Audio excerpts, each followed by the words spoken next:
periksa sperma pada 2 tahun lalu di rumah sakit yang berbeda, itu hasilnya yang kurang memuaskan. Jadi Alhamdulillah tes HSG itu adalah tes untuk mengetahui adanya perlengketan atau tidak di saluran tuba. Jadi ini sama mau spill biayanya kemarin. Buka kartu as. Aku Andi dan Sofia. Kali ini kita akan bahas hasil lab yang kemarin, video kemarin. Oke. Jadi hasil lab telah kita ambil ya. Lab dari Pramita itu kita ambil pada hari berikutnya. Pada saat video itu tayang, hari berikutnya kita ambil. Hasilnya alhamdulillah cukup memuaskan ya. Hasilnya cukup memuaskan dalam artian untuk hasil sperma saya itu masih bagus. Karena waktu 2 tahun lalu aku periksa sperma pada 2 tahun lalu di rumah sakit yang berbeda, itu hasilnya yang kurang memuaskan. Dan alhamdulillah 2 tahun kemudian hasil lab yang telah kita periksa tadi yang kemarin tuh hasil yang cukup memuaskan. Ini hasilnya. Ting. Untuk hasil yang kemarin kamu gimana? Ya, tadi alhamdulillah sperma suami udah normal semuanya, udah sesuai standar semuanya. Kalau aku kemarin tuh tes HSG. Jadi tes HSG itu adalah tes untuk mengetahui adanya perlengketan atau tidak di saluran tuba. Jadi kan kalau yang kita ketahui bersama, jadi terjadinya pembuahan itu kan di saluran tuba ya, tuba falopi. Jadi kalau misalnya dia lengket, itu akan sulit untuk terjadinya pembuahan. Nah kemarin tuh alhamdulillah hasilnya itu juga bagus. Tubanya dua-duanya paten. Jadi paten itu udah terbuka dua-duanya, jadi tidak ada perlengketan. Terus indung telurnya juga bagus, nggak ada yang signifikan, nggak ada apa-apa sih, kata dokternya aman semuanya. Dan ini hasilnya. Setelah itu kan pada hari Rabu tanggal 9 Januari ya, gitu ya.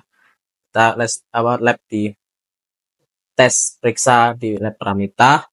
Kemudian hari berikutnya kita ambil hasil labnya. Kita hari Sabtunya kita lagi konsultasikan ke dokter hasil lab yang kita periksa. Itu hari Sabtunya itu kita kemudian konsultasi lagi ke dokter yang sama ya, dokter di rumah sakit Tambak, dokter Potevilia.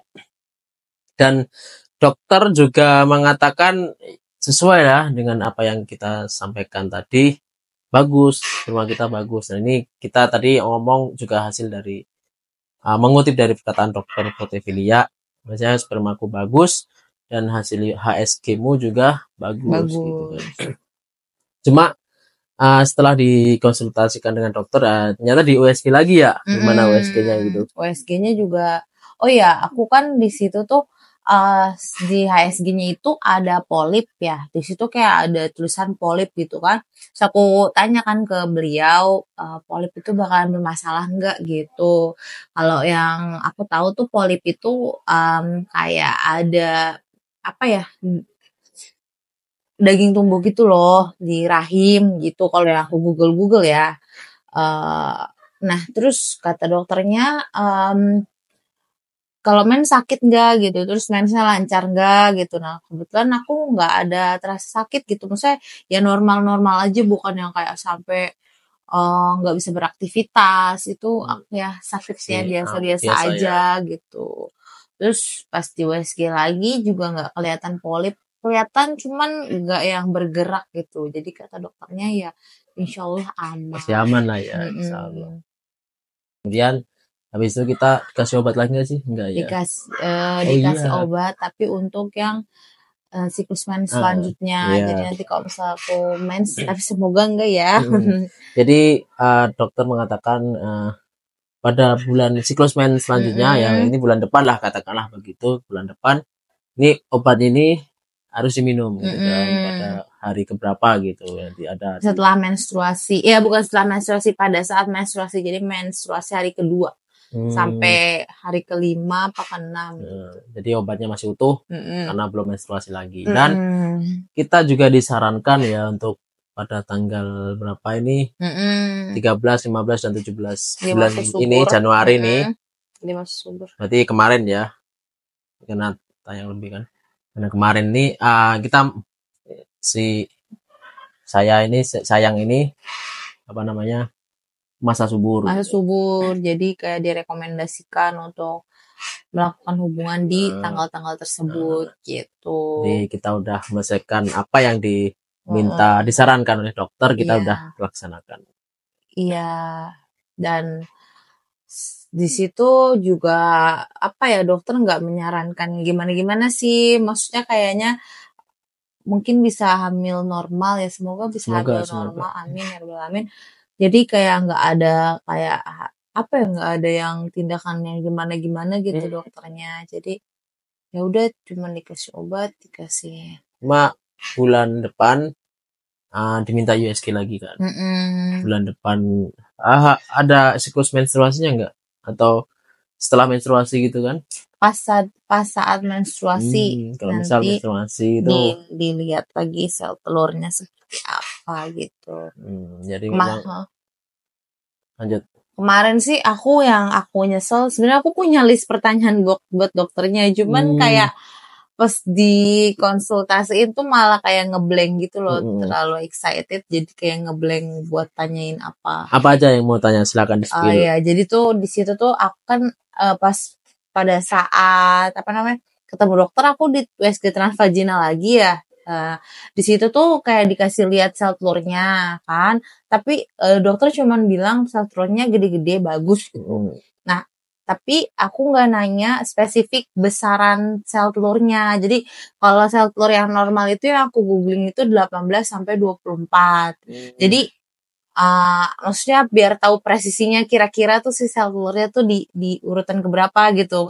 Apakah menuju ke 24, apakah besarannya itu menuju ke 18 kan biar tahu gitu. Terus juga nggak tahu ya ini mitos atau fakta, tapi aku baca-baca tuh kan kalau sel telur itu kan indung telur kan ada 2, dari kiri apa dari kanan. Nah, katanya tuh bisa kelihatan dari USG transvaginal tuh dia cenderungnya tuh ke kiri apa ke kanan. Katanya nggak tahu ya ini mitos atau fakta, cuman katanya kalau misal sel telurnya misalnya adanya di sebelah kiri, nanti berarti setelah berhubungan kita miringnya ke kiri gitu katanya. Tapi kan itu mitos atau fakta, aku juga nggak bisa konfirmasi ya. Kayak apa ya, kalau habis berhubungan madep kiri jadi laki gitu kan, itu juga kan entah mitos atau fakta itu tentu juga. Terus katanya juga kan habis berhubungan ada yang bilang kayak naikin kakinya ke atas biar cepet naik gitu kan, kayak pergerakan spermanya biar cepet lancar lah gitu kan. Itu juga aku kemarin lupa tanya gitu, cuman kayak tadi yang pertama berarti spesifik bukan sentinya, ukuran telurnya, terus kayak posisi telurnya di kanan apa kiri itu sih. Terus kayak kalau untuk gaya hidup kemarin dokter aku tanya sih boleh olahraga nggak gitu, boleh kata dokternya, nggak apa-apa gitu kan. Makan juga aman kan? Aman. Makanan ya mungkin kurangi yang gorengan mungkin. Kemarin sih dokter bilangnya kurangi gorengan ya. Pokoknya karbo, manis ya. Manis, gorengan. Tapi tetap kita ya bukan yang cut sama sekali ya, maksudnya dikurangi, berarti masih boleh tapi ya dikurangi. Porsinya dikurangi gitu sih. Tuh banyak lah kemarin yang kita alami gitu kan ya. Nah ini kita berjuang untuk apa? Garis 2. Masya Allah. Jadi itu buat refleksi aku pribadi sih, maksudnya tuh yang udah pernah dibahas juga ya, ternyata memang kayak semuanya normal gitu kan, tapi kayak masih belum juga. Jadi kalau 2 tahun lalu memang sperma aku agak kurang sih. Yang ini kan normal kan dia. Normal. Semoga nanti kedepannya bisa bagus gitu, maksudnya bisa ada hasilnya secepatnya gitu. Insyaallah gitu kan. Karena banyak juga yang aku baca-baca gitu ya, dia dua-duanya normal tapi masih belum dikasih juga. Berarti kan semua tergantung rezeki dari Allah SWT kan, di luar kehendak kita gitu. Ada kekuatan besar yang memang kita nggak bisa kayak menghindarinya, kontrol lah kita, dan itu memang kuasa atau kehendak dari yang di atas gitu kan. Ada yang 5 tahun belum dikaruniai anak padahal dua-duanya normal, ada gitu kan. Cerita-cerita banyak di berseliweran di sosmed atau di YouTube atau ya apapun itulah. Karena memang sekali lagi memang mungkin kesiapan kita juga kan. Kesiapan kita. Kadang juga mungkin Allah Subhanahu wa taala melihat kesiapan kita apakah udah pantas atau belum. Pada saatnya kalau pantas ya kita akan dikasih anak insya Allah. Atau kayak Allah pengen kita meraih mimpi-mimpi kita dulu, mimpi-mimpi yang lain gitu. Kadang juga mohon maaf ya Beb ya, misal kayak gimana ya, misal ada orang yang kayak gaya hidupnya terlihat kurang baik gitu ya, tapi ya nyatanya dia punya anak aja dan banyak gitu anaknya gitu kan. Misal ya kehidupannya ngerokok, mabuk, atau begadang gitu. Ngopi banyak misalnya kan. Makanannya nggak sehat gitu kan. Tapi ya nyatanya juga Allah ngasih dia keturunan gitu loh. Yang mana secara medis mungkin lebih baik kita gitu dalam artian kita bukan kita ini ya, maksudnya bukan kita menjudge gitu. Tapi kelihatannya ya kayak gitu mungkin ya memang rezekinya beliau di anak gitu, rezekinya kita yang lain gitu. Gitu sih. Tapi tapi segimanapun juga ya memang harus jaga kesehatan karena kesehatan itu pola makan gitu kan. Nah, ada yang di luar kontrol kita yang nggak bisa. Ya mungkin kalau kita punya duit banyak misalnya duitnya banyak banget, kita mungkin mau bayi tabung. Bayi tabung kan juga ada persentase berhasil atau enggaknya kan. Jadi misal persentase berhasil berapa? 50%. 50% gagal. Udah ngeluarin duit banyak secara ilmuwan, secara medis atau secara ilmiah pun dianggapnya berhasil, tapi tetap sekali lagi itu kuasa yang maha kuasa gitu, kuasa dari yang di atas gitu loh. Nah, memang secara medis berhasil nih, maksudnya tak banyak yang gagal juga akhirnya sekali 2 kali, itu pun bagi orang-orang kaya ya. Kalau kita kayaknya belum ke situ. Jadi masih tetap kita sesuai dengan pola kita, dengan kemampuan kita ya, insya Allah dengan nanti kita bersabar gitu kan. Banyaklah yang kita selama berjalan 4 tahun ini ya, 4 tahun berjalan kita memang belum dikaruniai anak, yang mana sebenarnya 2 dari kita itu orang tua sayang ini sama-sama punya 4 anak. Artinya kita memang keluarga subur gitu. Keluarga besar. Keluarga subur yang mana sekali hamil, langsung nikah hamil gitu, banyak anaknya. Mamanya dia juga punya 4 anak dan ibu kami juga 4 anak. Artinya dua-duanya ini memang defaultnya keluarga keturunan yang infertil ya gitu. Memang defaultnya adalah keluarga yang subur. Barangkali untuk kasus kami berdua emang beda karena mungkin ada hikmah lain ya untuk kedepannya, entah dapat apa nanti insya Allah. Kita bisa belajar juga, bisa bonding, maksudnya tuh kita bisa beradaptasi, terus kita bisa jalan-jalan bareng, honeymoon bareng, lebih bersabar dengan keadaan, lebih bersabar. Karena sekali lagi yang kita bilang tadi, ada kontrol yang nggak bisa yang kita kontrol, ada sesuatu kekuatan besar yang tidak bisa kita kontrol. Gitu. Jadi emang seru deh, pokoknya. Terus seru lah.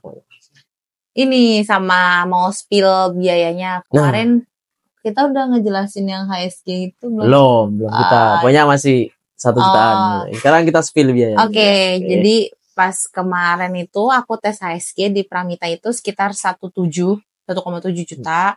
Berdua. Aku 1,7, kamu tuh 500 sekian ya. Jadi totalnya tuh 2.300.000 sekian lah. Itu buat labnya aja. Nah terus kontrol sama kemarin dokternya itu habis, aku lupa berapa ya. Pokoknya tuh kan ada kontrol dokter, terus USG lagi, cetak fotonya, terus sama administrasi kayaknya sejuta lebih deh, 1,5 atau pokoknya sejutaan lah gitu. Jadi memang biaya so far nih dari 2 pertemuan ini nih, dari awal pertemuan dokter, cek lab, terus 3 obat. berarti. 3 ya? 3.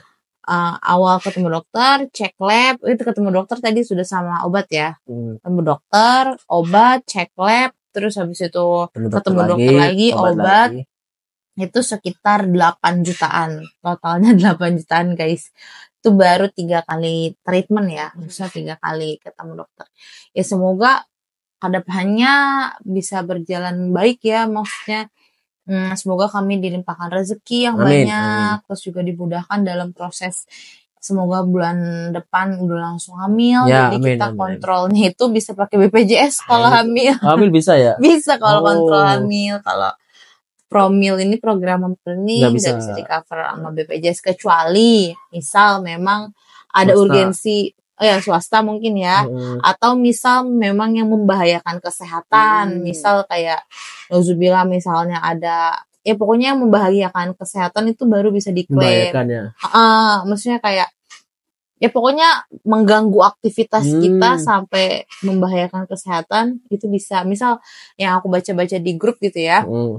Misalnya suaminya itu azospermia, jadi azospermia itu nggak ada spermanya guys, bener nggak ada spermanya. Jadi maaf ya air maninya itu nggak ada. Kopong. Nah itu tuh bisa tuh diklaim, jadi dilihat buah zakarnya atau testisnya itu bisa dilihat, maksudnya bisa diklaim gitu. Terus kalau misal aku misal perempuan misalnya punya kista itu kayak tumor jinak gitu di rahim, itu kan bisa menyebabkan perdarahan. Nah itu bisa diklaim.